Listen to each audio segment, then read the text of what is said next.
আসসালামু আলাইকুম। খামারের পাশাপাশি আজকে চলে আসলাম নতুন একটা ঘরের উদ্বোধন করার জন্য।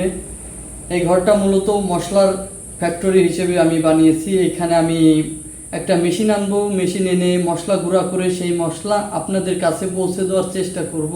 তো যত তাড়াতাড়ি সম্ভব আমি এই মশলা আপনাদের কাছে পৌঁছে দিতে চাচ্ছি। এবং শুরুতেই বলে নেই, সকলে আমার জন্য দোয়া করবেন, যেহেতু নতুন একটা বিজনেস করছি আর এই বিজনেসের আগা মাথা কিছুই আমি জানি না। তো একেবারে আমিও নতুন, বিজনেসটাও আমি নতুনভাবে শুরু করছি। তো সকলে আমার জন্য দোয়া করবেন। তো আজকে চলে আসলাম হলো, যেহেতু ঘরটা একদমই সাদামাটাভাবে বানানো, বাঁশ দিয়ে, বাঁশের এটাকে বলে বাতা, বাঁশ ফেলে দেওয়া। তো দেখতে ততটা ভালো লাগে না। তো চিন্তা করলাম যে এটাকে একটু রং করে একটু সুন্দর করার চেষ্টা করি। তো সেটাই আজকে করছি। চলুন শুরু করি। তো শুরুতে আমি আপনাদের সাথে শেয়ার করি কি কি জিনিস এখানে আছে। এখানে আছে কেরোসিন তেল।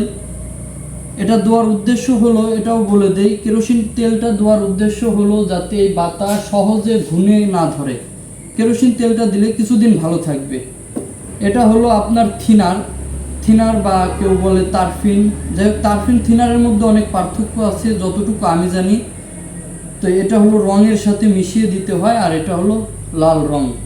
তো চলুন বাঁশের এই টুকরাগুলো আগে কেরোসিন দিয়ে ভিজিয়ে নেই, তারপরে রং করব।